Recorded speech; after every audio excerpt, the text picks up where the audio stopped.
Waktu tinggal 5 hari. Ini kepanikan ini. Kepanikan yang bisa dilihat seperti terangnya matahari jam 12 siang.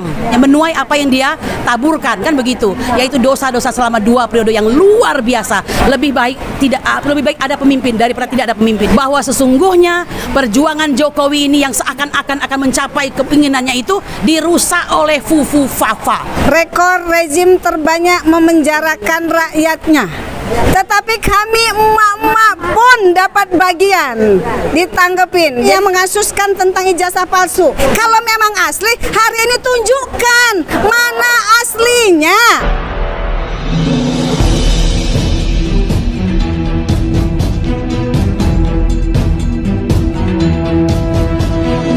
Saya Yani Muhammad, driver online Depok.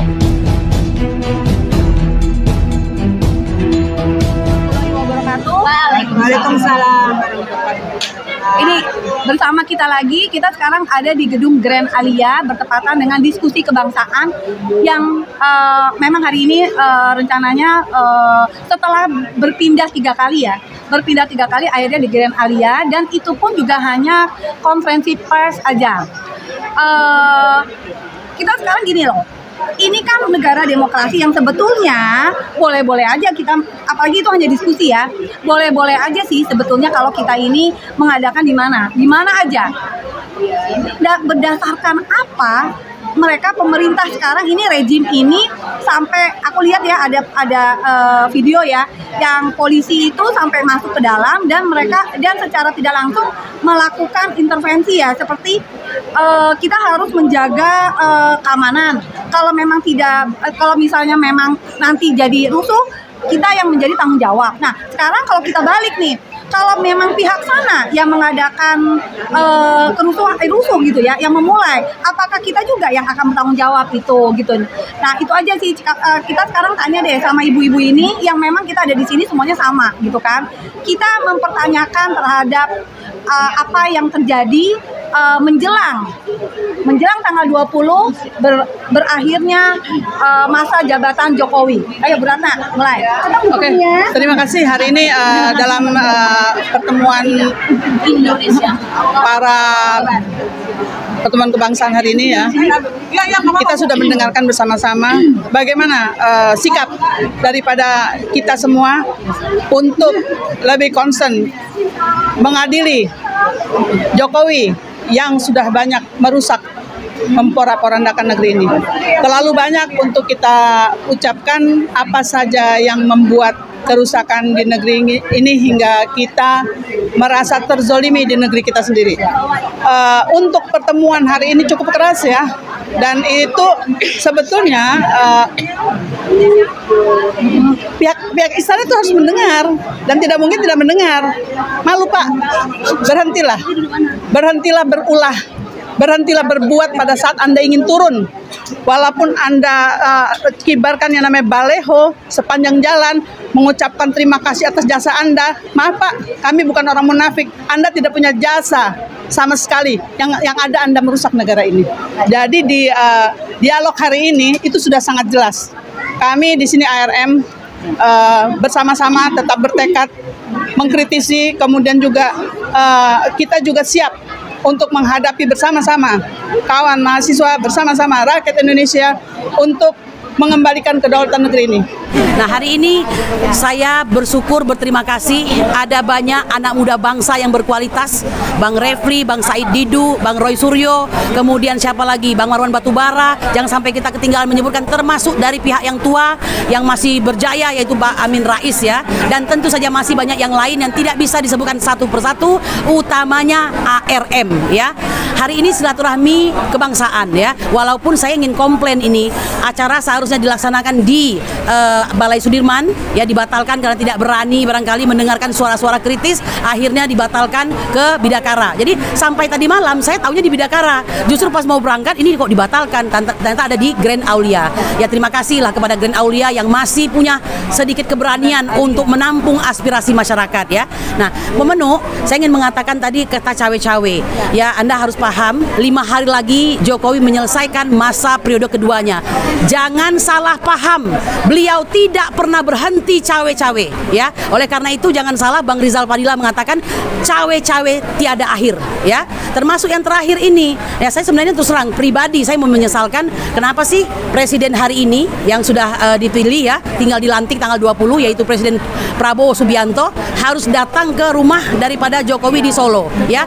Karena begini, usahakanlah bahasa tubuh itu untuk dijaga ya. Karena kalau dia ke sana, dalam bayangan saya ini sebagai orang yang awam tetapi juga paham karena sering membaca, ini paling-paling ini berusaha untuk menitipkan sesuatu. Waktu tinggal 5 hari. Ini kepanikan ini. Kepanikan yang bisa dilihat seperti terangnya matahari jam 12 siang. Ya, kira-kira kalau kita berandai-andai nih Mbak Benu, mungkin dipikirkan tolong ya, nanti orang-orang yang saya titipkan itu jangan sampai tidak masuk dalam kabinet misalnya begitu. Boleh dong saya berprasangka seperti itu. Yang kedua, nah ini yang paling penting ini.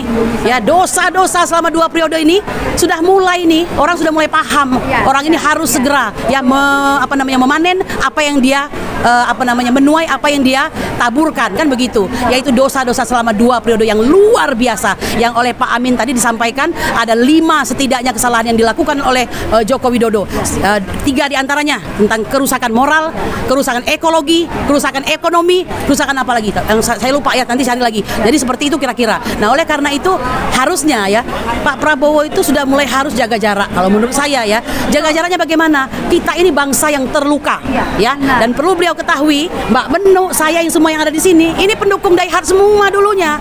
Ya, bukan tiba-tiba Pak Anies. Kita Pak Anies itu karena Pak Anies mengusung perubahan. Orang yang memang top, memang bagus, memang cocok, ya kan begitu. Ya, pada dasarnya. Tapi kita dahulunya kita mendukung beliau. Tapi ketika dia mengatakan dia masuk ya, berkoalisi kepada Jokowi, menyatakan Jokowi sebagai gurunya, nah itu kita tanda tanya besar. Nah, apakah ini dalam urusannya politis atau apa? Tentu bukan bidang saya untuk menyampaikan. Kita membaca saja. Pak Menu, dalam setiap orasi saya selalu mengatakan, saya tidak memilihmu, saya tidak mendukungmu. Kalau kau harus memimpin, memimpinlah. Ya, kira-kira bahasa yang saya sampaikan lebih baik ada pemimpin daripada tidak ada pemimpin. Jadi pada hari ini beliau sudah terpilih, apa boleh buat aklamasi seluruhnya mengatakan demikian, ya sudah, beliau silakan memimpin. Tapi mohon maaf kalau Anda tanyakan tentang wakil presidennya, saya ingin mengatakan berpuluh tahun, tepatnya 79 tahun Indonesia merdeka, ada beberapa anak bangsa yang luar biasa untuk menempatkan diri pada posisi sebagai wakil presiden. Mari kita ingat baik-baik nih, masih ada waktu untuk saya ya. Coba ya, Dr. Andes Muhammad Hatta.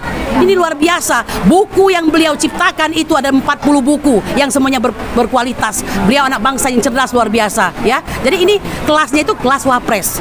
Siapa setelah beliau? Lama setelah tidak ada, tahun 73 Pak Adam Malik Batubara. Ya, saudaranya Bang Marwan Batubara ini.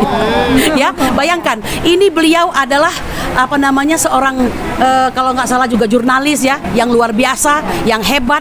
Nah, lalu barulah kemudian ada Sultan Hamengkubuwono ke-9 yang merupakan putra dari Sultan Hamengkubuwono ke-8 dan Raden Ajeng Kustilah ya. Dan ini orang-orang hebat semua. Lalu siapa selanjutnya? Para jenderal-jenderal. Siapakah itu? Jenderal siapa misalnya? Coba disebutin. Sri Sutrisno itu sudah agak awal-awal ya. Yang agak ujung-ujung Sudarmono ya. Kemudian siapa lagi? Umar Wirahadikusuma ya. Lalu ada pemimpin partai seperti Hamzah Has ya, Megawati Soekarno Putri juga pernah menjadi wakil presiden, dan seorang teknokrat yaitu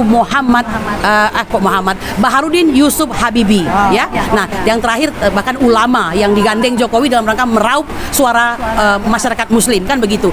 Artinya dari uraian itu kita bisa melihat yang bisa menjadi wakil presiden itu siapa? Minimal kau itu ya sultan ya, minimal kau itu seorang pendidik, akademisi yang luar biasa ya, minimal kau jenderal yang berprestasi ya. Lah ini bagaimana? Mohon maaf, bukannya menghina ya. Katakanlah ya, dia dilahirkan dari kondisi perselingkuhan konstitusi ya, karena pamannya kita sudah tahu ketua MK ya, meloloskan itu dengan keputusan 90 ya. Itu saja kita sudah berontak. Tiba-tiba pada hari ini, nah ini saya mau mengatakan begini Mbak Menu. Ini mungkin bagian akhirnya saya mau mengatakan begini ya. Mbak Menuk dan kawan-kawan ini para mujahid pasti sudah lelah dalam perjuangan, tapi tetap berjuang. Uang sendiri ya. Itu tahu nggak tuh banner-banner yang dipasang itu duit sendiri itu.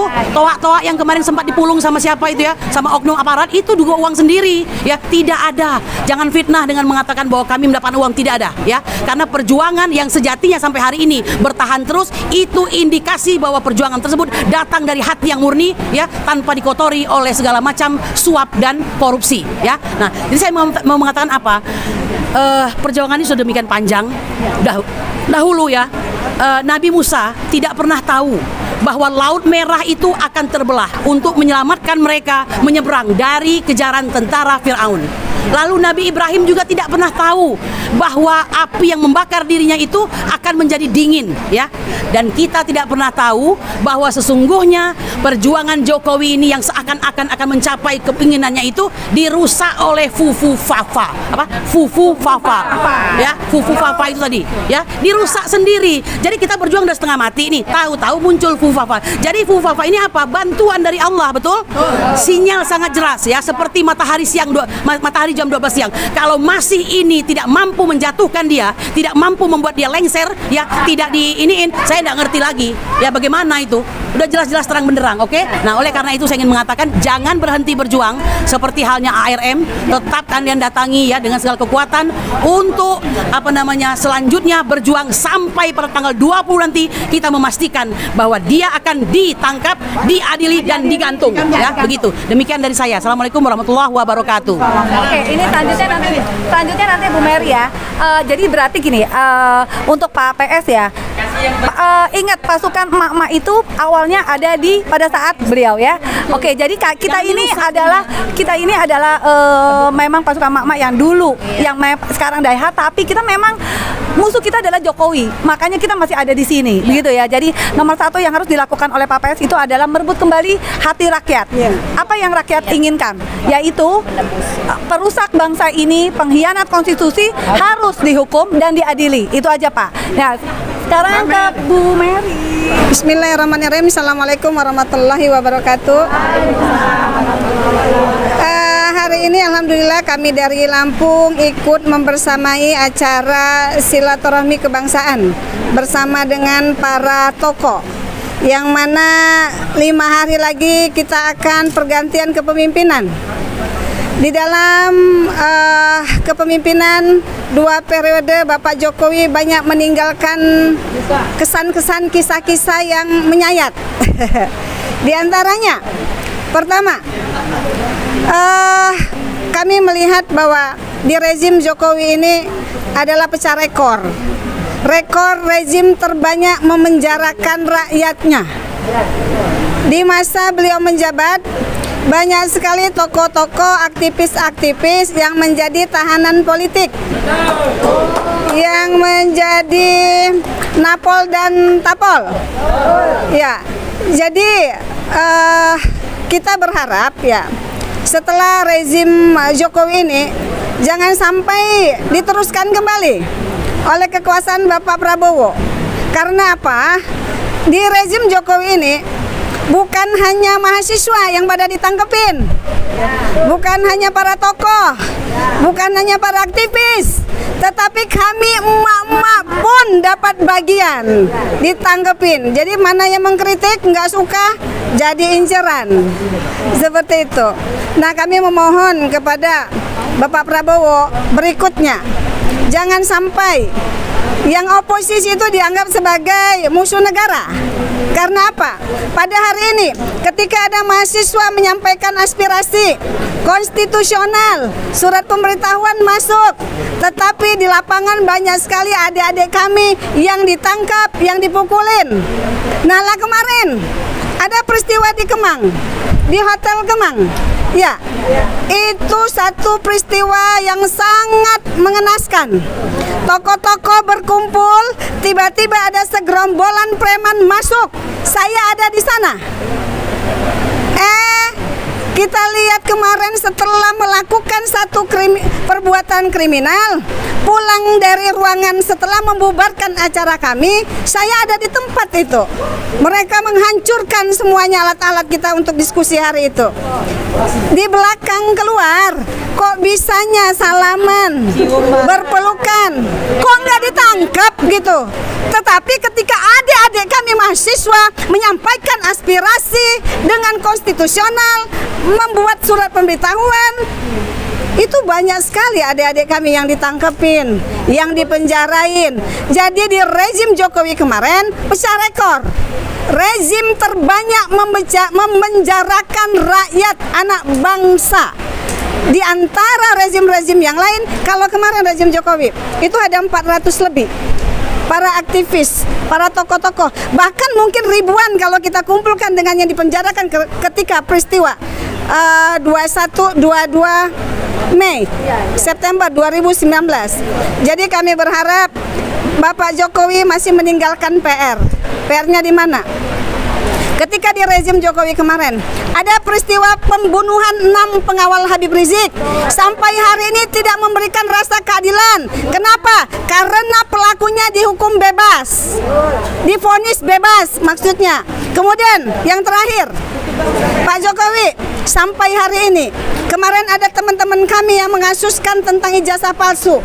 Buat yang mau asli kek palsu kek, kalau memang asli hari ini tunjukkan mana aslinya, biar tidak menimbulkan kegaduhan. Ini waktu tinggal 5 hari lagi, sampai hari ini pun kami belum melihat mana ijazah aslinya, dan kami akan menuntut itu sampai setelah nanti pergantian dengan Bapak Prabowo. Terima kasih. Assalamualaikum warahmatullahi wabarakatuh. Ibu-ibu, bapak-bapak, sebenarnya kami dulu 2 kali kami memilih Pak Prabowo. 2 kali. Kami tidak pernah memilih Pak Jokowi. Karena dari awal Pak Prabowo itu kan seorang jenderal, kami anggap rasa kebangsaannya tinggi.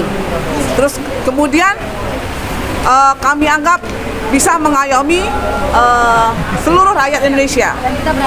Dan kita berharap sekarang Pak Prabowo yang terhormat, Bapak yang terhormat, tolong nanti kalau Bapak jadi presiden, 1, jangan hilangkan rasa kebangsaan Bapak.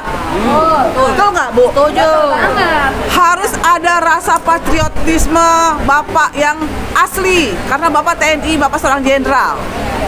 Dan Bapak jangan bersekutu dengan para pengkhianat.